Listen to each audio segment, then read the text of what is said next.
விரிவாக்கப்பட்ட சந்திரயான் 4 திட்டத்தை செயல்படுத்த மத்திய அமைச்சரவை ஒப்புதல் வழங்கியுள்ளது. விரிவாக்கப்பட்ட சந்திரயான் 4 திட்டத்திற்கு மத்திய அமைச்சரவை ஒப்புதல் வழங்கியுள்ளது. இது தொடர்பான அண்மைச் செய்தியை பார்த்து வருகிறோம். 2104 கோடி ரூபாய் மதிப்பீட்டில் விரிவாக்கப்பட்ட சந்திரயான் திட்டத்திற்கு மத்திய அமைச்சரவையானது ஒப்புதல் அளித்துள்ளது.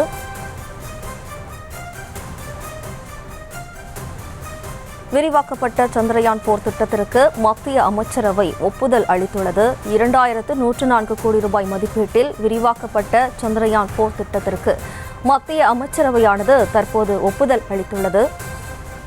நிலவிலிருந்து மாதிரிகளை எடுத்து வரும் வகையில் விரிவாக்கப்பட்ட திட்டமானது அமைக்கப்பட்டுள்ளது. இதற்கு மத்திய அமைச்சரவையானது ஒப்புதல் அளித்துள்ளது.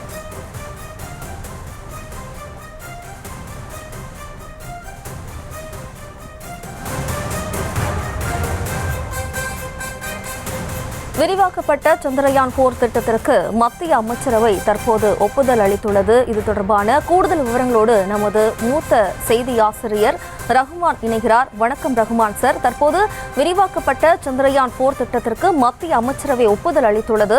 இந்த சந்திரயான் 4 திட்டத்தில் என்னென்ன சிறப்பு அம்சங்களாம் இடம்பெற்றிருக்கிறது பிரிவு? ஏற்கனவே சந்திரயான் 1, 2, 3 ஆகிய திட்டங்கள் வெற்றிகரமாக செயல்படுத்தப்பட்டிருக்கின்றன. அந்த வரிசையில் சந்திரயான் 4 திட்டத்தை செயல்படுத்துவதற்கு மத்திய அமைச்சரவை ஒப்புதல் அளித்திருக்கிறது.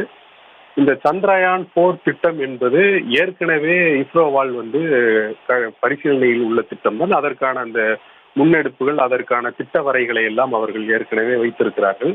இந்த நிலையில் தான் இந்த மத்திய அமைச்சரவை ஒப்புதல் அளித்திருக்கிறது. இந்த சந்திரயான் 4 திட்டத்திற்கு மட்டுமல்ல, வேறு சில விண்வெளி திட்டங்களுக்கும் கூட மத்திய அமைச்சரவை ஒப்புதல் அளித்திருக்கிறது. இந்த சந்திரயான் 4 திட்டத்தை பொறுத்தவரையில் அது ஏற்கனவே நாம் அனுப்பிய சந்திரயான் 1, 2, 3 ஆகிய திட்டங்களில் இருந்து இது வேறுபட்ட ஒரு திட்டமாகும். குறிப்பாக நிலவிலிருந்து மாதிரிகளை சேகரித்து எடுத்து வரும் வகையில் இந்த திட்டமானது செயல்படுத்தப்பட இருக்கிறது. அதுதான் இதில் மிக முக்கியமாக நாம் பார்க்க வேண்டியது. கிட்டத்தட்ட 2104 கோடி ரூபாய் மதிப்பீட்டில் இந்த திட்டம் செயல்படுத்தப்பட இருக்கிறது. சந்திரயானுக்கு இங்கிருந்து விண்கலத்தை அனுப்புவது, அந்த விண்கலத்தில் 2 பகுதிகள் இருக்குமாறு அவர்கள் அமைக்க திட்டமிட்டிருக்கிறார்கள்.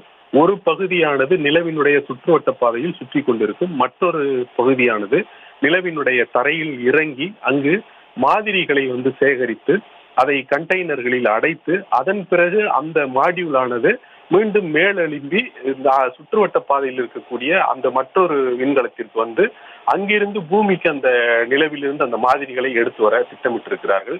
இந்த சந்திரயான் 4 திட்டத்தை பொறுத்தவரையில் இதுதான் மிக முக்கியமாக கவனிக்கப்பட வேண்டியதாகும். சந்திரயான் 1, 2, 3 ஆகிய ஒவ்வொரு திட்டத்திலும் இந்தியாவுடைய விண்வெளி அமைப்பான இஸ்ரோ மிக முக்கியமான சாதனைகளை எட்டியிருக்கிறது. அது சந்திரயான் 1 திட்டமாக இருந்தாலும் சரி, 2, 3 ஆகிய திட்டங்களாக இருந்தாலும் சரி, மிக முக்கியமான சாதனைகள் எட்டப்பட்டிருக்கின்றன. குறிப்பாக இந்த சந்திரயான் 3 திட்டமானது இதுவரை யாரும் நிலவில் தரையிறங்கிறாத தென்பகுதிக்கு அருகில் அந்த இறக்கப்பட்டது. அதுதான் அங்கு மிக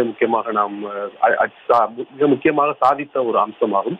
அந்த வரிசையில் இந்த சந்திரயான் 4 திட்டத்தை பொறுத்தவரையில் நிலவுக்கு செல்வது மட்டுமல்ல, அங்கிருக்கக்கூடிய மாதிரிகளை எடுத்து பூமியில் ஆராய்ச்சி செய்வதற்காக அங்கிருந்து மாதிரிகளை எடுத்து வர திட்டமிட்டிருக்கிறார்கள்.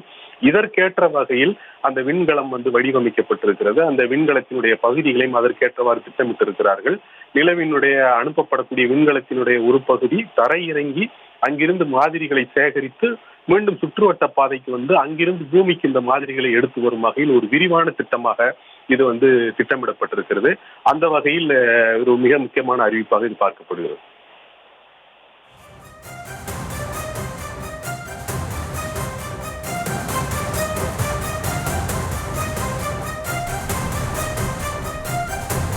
நிலவிலிருந்து மாதிரிகளை எடுத்து வரும் வகையில் விரிவாக்கப்பட்ட சந்திரயான் 4 திட்டமானது உருவாக்கப்பட்டுள்ளது. விவரங்களுக்கு நன்றி ரகுமான் சார். செய்திகளை உடனுக்குடனும் துல்லியமாகவும் தெரிந்து கொள்ள சப்ஸ்கிரைப் பண்ணுங்க.